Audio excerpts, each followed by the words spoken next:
Olá, me chamo Caio e vou fazer uma apresentação sobre o ICAT e a pesca de atuns e afins na nossa costa brasileira. Na nossa costa, nós temos esses três tipos de pesca, tá certo? Essas duas aqui, que é a vara isca-viva e o espinhel, são as mais utilizadas.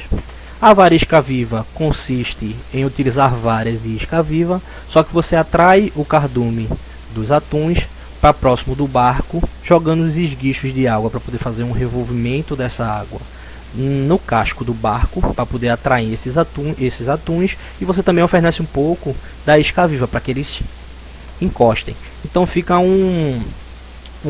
os atuns ficam muito oriçados, né? Porque tá tendo aquele revolvimento de água e os peixes, né, as isca-vivas ficam nadando forte, então eles chegam e acabam não tendo muito discernimento do que é anzol do que é isca-viva, então eles acabam atacando tudo que brilha. Então quando o rapaz vai lá e coloca um anzol dentro da água e o atum se fisga, ele joga pela cabeça dele o atum com a vara para trás e coloca dentro do barco, pois o anzol utilizado nessa pesca ele não tem farpa.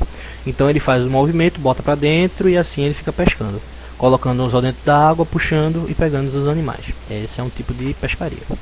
Agora vamos para o espião, que é o mais utilizado aqui na nossa costa, que consiste numa grande linha amarrada com vários anzóis, como vocês podem ver aqui, né? É uma linha principal com vários anzóis, e essa linha fica presa por boias para não ficar à deriva, né? Para não se perder. Essas boias são demarcadas com GPS para facilitar, né, encontrar elas, e elas vão para o fundo, né, atrás dos atuns, pois os atuns têm um comportamento de água, os grandes atuns têm um comportamento, uma preferência pelas águas frias, então ela vai lá para baixo, formando esses U's aqui, que nós chamamos de samburá. E também temos a rede de cerco, que é uma rede gigante que cerca o cardume e depois puxa, como se fosse, ela é puxada, né? Cercou o cardume, puxa, apreende, coloca para dentro do barco e faz a seleção. Nesse tipo de pesca aqui não é muito seletivo, né? Então tudo que tiver associado ao cardume de atum acaba sendo capturado. E aqui na nossa costa esse tipo de arte não é tão comum, porque nós não temos esse aporte gigante como a África tem, que justifica esse tipo de pesca, tá certo? Aqui nós usamos o espinhel e a vara isca-viva. Esses aqui são as espécies de atum que nós encontramos aqui perto da nossa costa, né? Aqui na ZE, né? Na nossa zona exclusiva de pesca, tá bom? A albacora azul, ela foi encontrada durante uma época aqui no nosso país, quando a frota japonesa veio pescar aqui, antes do surgimento do ICAT, antes do Revisê, antes do nosso país assinar o Tratado do Mar e compreender a nossa responsabilidade em proteger as nossas cotas de pesca para o povo brasileiro. Então se pescou durante 4 anos na nossa costa aqui a albacora azul, e ela simplesmente sumiu. Até hoje alguns cientistas tentam debater, né, o que aconteceu, mas enfim, ela foi pescada durante 4 anos pela costa japonesa e é isso, tá certo? A albacora branca, ela tem 3 estoques aqui no Atlântico, tá certo? Ela é a mais pescada de longe aqui na nossa costa e a sua captura é feita mais por espião, tá certo? A albacora laje, que é o yellow tuna, ele tem apenas um estoque aqui na nossa costa, tá certo? E também nós a capturamos, mas com menos incidência. A albacora bandolim, né, ou a big eye tuna, né, que ela tem um grande olho, é o tunus obesus, né, que é a segunda mais gorda entre esses atuns, ou seja, consequentemente é a segunda com maior valor comercial, também é capturada na nossa costa e ela tem apenas um estoque aqui no Atlântico. Junto a isso nós temos o bonito listrado, também é pescado aqui na nossa costa, é alvo de pesca também e ele tem 2 estoques. O espadarte, o agulhão branco, o agulhão negro, o agulhão verde e o agulhão vela tem valor comercial, mas também são pescas associadas. O foco da pesca de espinhel, né, é pegar os atuns, mas os agulhões acabam vindo também. E consequentemente nós acabamos também pegando algumas espécies de elasmobranquios, que são esses tubarões que vocês estão vendo aí, que é o tubarão martelo, o tubarão estrangeiro, o tubarão azul e o tubarão maco, tá certo?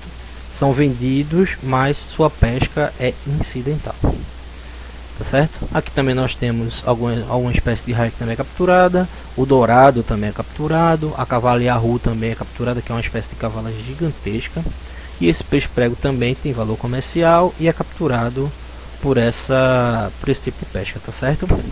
Então vamos falar um pouco sobre o ICCAT.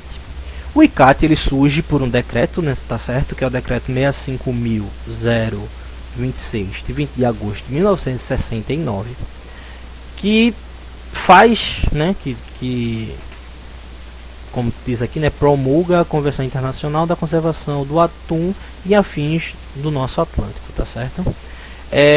Tá aqui falando um pouco sobre a criação do ICCAT. O ICCAT ele surge pós o nosso revisê, né, como a professora já falou em sala, com o nosso entendimento do que seria a nossa zona econômica exclusiva.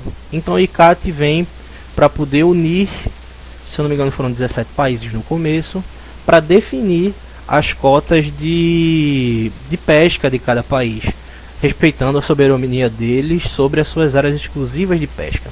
Então hoje o Brasil, nós temos o nosso representante, que é o professor Paulo Travassos, do nosso curso de Engenharia de Pesca, que vai lá defender as nossas cotas, do que se pode e do que se não pode pescar na costa da nossa costa e o quanto pode se pescar. Então fica os países, né, com seus representantes ficam debatendo entre si para definir o quanto de cota de pesca cada um tem direito. E esse é o principal papel do ICCAT. Só que, como ele foi atrelado à nossa legislação, ele vem sofrendo modificações ao longo dos anos. Então, uma das primeiras modificações que eu peguei aqui, que eu achei de bom tom colocar no nosso trabalho, no meu trabalho, perdão, foi essa normativa de 15 de abril de 2011, obrigando as embarcações a utilizarem o Toryline, certo? Que é o Toryline. O Toryline é um espansa passarinho para diminuir essa captura incidental dos pássaros, pois quando você vai soltar um espinhel, fica muito pássaro aqui em volta. Então eles acabavam mergulhando e se fisgando nos anzóis dos atuns. Então isso é um grande problema, porque você acaba diminuindo a quantidade de aves marinhas que nós temos na nossa costa, que já é um número baixo, comparado, obviamente, a os outros países. Além disso, eles obrigaram os espinhéis a ser confeccionados com um peso no mínimo de 60 gramas, para poder facilitar a submersão desses anzóis, assim diminuindo essas capturas incidentais. E obrigaram também ao uso de anzol circular, que quando o animal é fisgado, ele não se prende, né, nas entranhas do animal e sempre vai para a boca, mantendo que os animais fiquem vivos. Então tartarugas que acabariam sendo capturadas podem ser salvas, alguns tipos de mamíferos, enfim. Tudo isso foi ao longo dos anos sendo implementado para melhorar esse trabalho do ICCAT lá no começo, tá certo? Então eu trago mais uma normativa, né, que foi a mais recente, de 29 de outubro de 2009, que proibiu, né, os mecanismos de pesca ou de cardume associado, tá certo? Próximo às boias, né, as boias de controle físico-químico da água que tem aqui no Rio Grande do Norte. Por quê? Porque os barcos acabavam, né, monopolizando esses cardumes que acabam se associando aos seus barcos, porque eles chegam próximos dessas boias, ligam a luz e formam uma sombra embaixo do casco dele. Embaixo do casco dele tem vida, então os peixes acabam indo para debaixo do cardume e eles vão ficar pescando esse cardume até acabar ele. Então você acaba, essa normativa aqui, né, ao meu ver, acabou democratizando mais ainda o acesso aos cardumes de atuns e afins que estão aqui na nossa costa, certo? Esse foi o meu trabalho, muito obrigado.